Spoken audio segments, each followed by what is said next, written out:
Hello दोस्तों, कैसे हैं आप सब लोग। आई होप आप सभी अच्छे होंगे।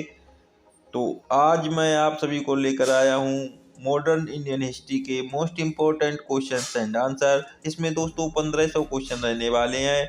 इसे मैंने 15 भागों में डिवाइड किया है। एक पार्ट में लगभग 100 क्वेश्चन रहने वाले हैं। तो चलिए पार्ट 1 को स्टार्ट करते हैं। पहला प्रश्न है, दीपावली घोषणा के तहत भारतीयों को डोमिनियन स्टेटस देने तथा गोलमेज सम्मेलन के आयोजन की बात कही गई थी।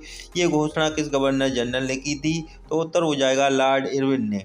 अगला प्रश्न है, किस व्यक्ति ने गांधी जी के नमक सत्याग्रह की तुलना नेपोलियन की एल्बा से पेरिस यात्रा से की थी? उत्तर हो जाएगा सुभाष चंद्र बोस ने।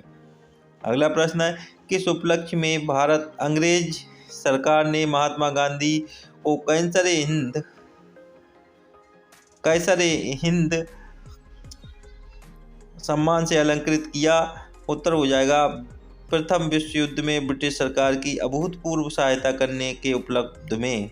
अगला प्रश्न है, गांधी इरविन समझौते को भारतीय इतिहास में महत्वपूर्ण स्थान प्राप्त है। इस समझौते को अन्य किस नाम से जाना जाता है? उत्तर हो जाएगा दिल्ली समझौता। अगला प्रश्न है, किस विदेशी को कांग्रेस का 2 बार अध्यक्ष बनने का गौरव प्राप्त है? तो ये गौरव विलियम वेडरबर्न को है। अगला प्रश्न है, मोहम्मद अली जिन्ना के लिए सर्वप्रथम किसने कायदे आजम महान नेता की उपाधि का प्रयोग किया? उत्तर हो जाएगा महात्मा गांधी ने। अगला प्रश्न है, इटली मंत्रिमंडल ने 1946 में कैबिनेट मिशन की नियुक्ति की। इस मिशन का अध्यक्ष कौन था? उत्तर हो जाएगा सर जॉन पैथिक लॉरेंस। अगला प्रश्न है, किसने कहा था मैंने ब्रिटिश साम्राज्य का विघटन करने के लिए प्रधानमंत्री पद ग्रहण नहीं किया? तो इसका उत्तर हो जाएगा विंस्टन चर्चिल ने। अगला प्रश्न है, भारत की स्वाधीनता के समय महात्मा गांधी कांग्रेस के में क्या थे? उत्तर हो जाएगा वह कांग्रेस के सदस्य नहीं थे। अगला प्रश्न है, बहादुर शाह द्वितीय को किसने गिरफ्तार किया था? उत्तर हो जाएगा हडसन ने। अगला प्रश्न है, असहयोग आंदोलन के कार्यक्रम का अनुमोदन कांग्रेस के किस अधिवेशन में किया गया? तो ये किया गया था कांग्रेस के नागपुर अधिवेशन में 1920 में। अगला प्रश्न है, किस वर्ष भारत को विभाजन कर भारत व पाकिस्तान का निर्माण हुआ तथा ब्रिटिश सम्राट को भारत सम्राट की उपाधि समाप्त हुई? इसका उत्तर हो जाएगा 1947। अगला प्रश्न है, किन 2 लगातार वर्षों में कांग्रेस अधिवेशन के अध्यक्ष अंग्रेज थे? इनके नाम क्या थे? तो इनके नाम थे जॉर्ज यूले इलाहाबाद अधिवेशन प्रथम अंग्रेज अध्यक्ष, सर विलियम वेडरबर्न बम्बई अधिवेशन। अगला प्रश्न है, शिमला का सन्यासी नाम से कौन विख्यात थे? तो ये थे ए.ओ. होम। अगला प्रश्न है, बम्बई की त्रिमूर्ति नाम से विख्यात थे? ये थे फिरोज शाह मेहता, के.टी. तेलंग, दादा भाई नौरोजी। अगला प्रश्न है, रिक्रूटिंग सार्जेंट किसे कहा गया? ये कहा गया महात्मा गांधी को। किस योजना ने सर्वप्रथम अल्पसंख्यकों की समस्या के हल को राष्ट्रीय स्वतंत्रता के मार्ग में बड़ी रुकावट के रूप में लाकर खड़ा कर दिया था? उत्तर हो जाएगा अगस्त प्रस्ताव। अगला प्रश्न है, मुसलमानों के असहयोग आंदोलन में भाग लेने का प्रमुख कारण बताया जाता है? उत्तर हो जाएगा खिलाफत आंदोलन में मिला सहयोग। अगला प्रश्न है, भारतीय रियासतें शेष भारत के अलग होकर नहीं रह सकती। रियासतों के भविष्य का निर्धारण करने का अधिकार जिस जनता को है वह जनता निश्चय ही उन रियासतों की होगी। ये कथन किसका था? ये कथन था जवाहरलाल नेहरू का। जलियांवाला बाग हत्याकांड 1919 के विरोध में किस एक भारतीय ने गवर्नर जनरल की कार्यकारिणी परिषद से त्याग पत्र दिया था? उत्तर हो जाएगा शंकरन नायर ने। अगला प्रश्न है राष्ट्रीय नेता ने पाकिस्तान के प्रश्न पर मुस्लिम लीग का समर्थन करते हुए 1942 में कांग्रेस से इस्तीफा दिया था? उत्तर हो जाएगा चक्रवर्ती राजगोपालाचारी ने। अगला प्रश्न है कामागाटा मारू की घटना किस वर्ष हुई? तो ये हुई थी 1914 में। अगला प्रश्न है मुस्लिम लीग ने अपने किस अधिवेशन में डिवाइड क्विट का नारा दिया? ये कराची अधिवेशन 1943 में। अगला प्रश्न है हालात की मजबूरी थी और ये महसूस किया गया कि जिस रास्ते पर हम चल रहे हैं उसके द्वारा गतिरोध को दूर नहीं किया जा सकता, अतः हमको देश का विभाजन स्वीकार करना पड़ा। ये कथन किसका था? ये था पंडित जवाहरलाल नेहरू का। ब्रिटिश सरकार ने जलियांवाला बाग हत्याकांड की जांच के लिए एक कमीशन की नियुक्ति की थी। इस कमीशन का नाम था हंटर कमीशन। वह कौन सी घटना थी जिसके बाद महात्मा गांधी ने ब्रिटिश सरकार के विरुद्ध अपना सर्वप्रथम असहयोग आंदोलन प्रारंभ किया? वह थी रॉलेट कानून। अगला प्रश्न है 1857 ईस्वी में अंग्रेजी साम्राज्य के विरुद्ध पंजाब में किसने सशस्त्र विद्रोह किया था? तो ये किया था रामधारी सिखों ने। अगला प्रश्न है glimpses of the world history के रचयिता कौन थे? तो ये थे पंडित जवाहरलाल नेहरू। अगला प्रश्न है 20 फरवरी 1947 को किस ब्रिटिश प्रधानमंत्री ने कामन सभा में भारत को स्वतंत्रता देने की घोषणा की? उत्तर हो जाएगा एटली ने। अगला प्रश्न है 1905 में बंगाल का विभाजन किसके द्वारा किया गया? लॉर्ड कर्जन के द्वारा किया गया था। अगला प्रश्न है भारतीय राष्ट्रीय आंदोलन के दौरान भारतीय राजनीति का शांतिकाल किस अवधि को कहा जाता है? तो ये उत्तर हो जाएगा प्रथम विश्व युद्ध का काल। अगला प्रश्न है 1916 का लखनऊ पैक्ट किन किन के बीच हुआ था? कांग्रेस तथा मुस्लिम लीग के बीच हुआ था। अगला प्रश्न है हंटर समिति की नियुक्ति किस घटना की जांच के लिए की गई थी? उत्तर हो जाएगा जलियांवाला बाग हत्याकांड की जांच के लिए हंटर समिति की नियुक्ति की गई थी। बाल गंगाधर तिलक के सार्वजनिक रूप से लोकमान्य की उपाधि से किस आंदोलन के समय सम्मानित किया गया था? तो ये होम रूल आंदोलन के समय सम्मानित किया गया था बाल गंगाधर तिलक के सार्वजनिक रूप से। अगला प्रश्न है भारतीय राष्ट्रीय आंदोलन गर्मपंथियों के प्रभावाधीन कब से आया?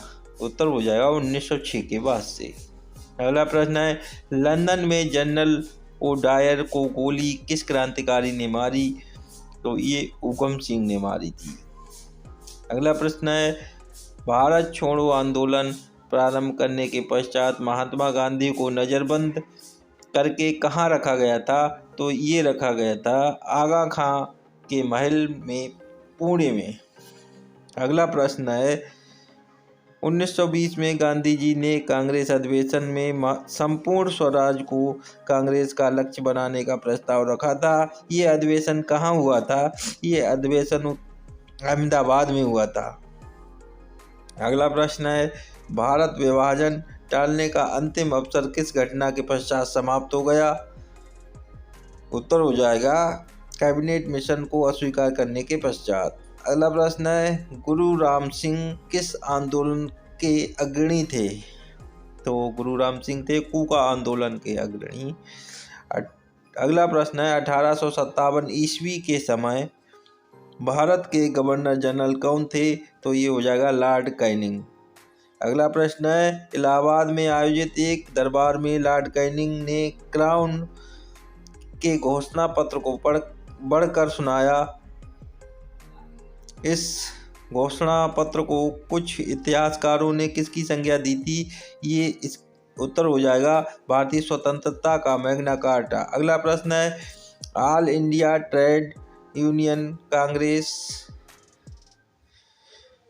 की स्थापना कब और कहाँ हुई? इसके प्रथम अधिवेशन की अध्यक्षता किसने की थी? उत्तर हो जाएगा 1920 में बम्बई में लाला लाजपत राय ने की थी। अगला प्रश्न है भारत सरकार अधिनियम 1935 को अनेक ब्रेकों वाली परंतु इंजन रहित मशीन की संज्ञा किसने दी? तो ये संज्ञा दी थी जवाहरलाल नेहरू ने। अगला प्रश्न है भारत के अंतिम वायसराय एवं स्वतंत्र भारत के प्रथम गवर्नर जनरल कौन थे? ये थे लॉर्ड माउंटबेटन। अगला प्रश्न है grand old man of India के नाम से प्रसिद्ध दादाभाई नौरोजी ने कितनी बार कांग्रेस अधिवेशन की अध्यक्षता की? तो ये की थी 3 बार, 1986, 1886, 1893 एवं 1906 में की थी। अगला प्रश्न है इंडियन होम रूल सोसाइटी की स्थापना किसने कहाँ और कब की? उत्तर हो जाएगा श्यामजी कृष्ण वर्मा ने लंदन में 1905 में की थी। अगला प्रश्न है किसको स्वामी विवेकानंद ने शेरनी रविंद्रनाथ टैगोर ने लोकमाता एवं अरविंद घोष ने अग्रशिखा कहा था? तो ये उत्तर हो जाएगा मार्गरेट नोबेल सिस्टर निवेदिता को। अगला प्रश्न है विभाजन करो और जाओ का नारा किसने दिया? तो ये नारा दिया था मुस्लिम लीग ने 1943 के कराची अधिवेशन में। अगला प्रश्न है स्वतंत्रता प्राप्ति के समय भारतीय राष्ट्रीय कांग्रेस के अध्यक्ष कौन थे? उत्तर हो जाएगा आचार्य JB कृपलानी। अगला प्रश्न है भारतीय राष्ट्रीय कांग्रेस को अल्पमत का प्रतिनिधि किसने कहा था? तो ये कहा था लॉर्ड डफरिन तत्कालीन वायसराय ने। अगला प्रश्न है किस अंग्रेज को हर्मिट ऑफ शिमला जैसी आदर सूचक संज्ञा दी गई थी? तो ये दी गई थी कांग्रेस के संस्थापक A.O. हुम को। अगला प्रश्न है पहले ब्रिटिश सम्राट जो भारत यात्रा पर आए कौन थे? वो थे जॉर्ज पंचम। अगला प्रश्न है भारत को स्वतंत्रता प्राप्ति के समय इंग्लैंड में क्लीमेंट एटली के नेतृत्व में किस राजनीतिक दल की सरकार सत्तारूढ़ थी? तो ये थी लेबर पार्टी की सरकार। अगला प्रश्न है ब्रिटिश शान को समाप्त करने के लिए कूका आंदोलन कहाँ हुआ था? ये हुआ था पंजाब में। अगला प्रश्न है 1919 में अखिल भारतीय खिलाफत कांग्रेस के किस स्थान पर आयोजित की गई थी? ये दिल्ली में आयोजित की गई थी। अगला प्रश्न है मैक्सवेल ब्रूमफील्ड जांच समिति किस सत्याग्रह से संबंधित थी? उत्तर हो जाएगा बारदोली सत्याग्रह से। अगला प्रश्न है केसरी समाचार पत्र के संस्थापक कौन थे? तो इसके संस्थापक थे बाल गंगाधर तिलक। अगला प्रश्न है केशव चंद्र सेन ने किस संगठन की थी? इसका उत्तर हो जाएगा ब्राह्मण समाज की। अगला प्रश्न है आज़ाद हिंद फौज के किन किन नेताओं पर लाल किले में मुकदमा चलाया गया? उत्तर हो जाएगा शहनवाज खां, गुरदयाल सिंह ढिल्लों, प्रेम सहगल। अगला प्रश्न है रॉयल इंडियन नेवी ने कब विद्रोह किया था? तो ये विद्रोह किया था फरवरी 1946 में। अगला प्रश्न है शिमला सम्मेलन में किस वायसराय के कार्यकाल में आयोजित किया गया? ये किया गया था लॉर्ड वेवेल के कार्यकाल में। अगला प्रश्न है, भारत विभाजन के समय भारतीय राष्ट्रीय कांग्रेस के अध्यक्ष कौन थे? तो इसके अध्यक्ष थे आचार्य JV कृपलानी। अगला प्रश्न हो जाएगा, किस वर्ष मुस्लिम लीग ने एक अलग राष्ट्र का संकल्प स्वीकार किया? उत्तर हो जाएगा 1940 में। अगला प्रश्न है, दिल्ली चलो का नारा किसने दिया? तो ये नारा दिया था सुभाष चंद्र बोस ने। अगला प्रश्न है, बंगाल विभाजन किसके शासनकाल में हुआ था? तो इसका उत्तर हो जाएगा लॉर्ड कर्जन के शासनकाल में। अगला प्रश्न है, अभिनव भारत क्या था? उत्तर हो जाएगा अतिवादी संगठन। अगला प्रश्न है, किस वायसराय के शासनकाल में Indian penal code, civil procedure code के क्रिमिनल प्रोसीजर कोड पारित किए गए? तो ये लॉर्ड कर्जन के शासनकाल में किए गए थे। अगला प्रश्न है, कैबिनेट मिशन की योजना के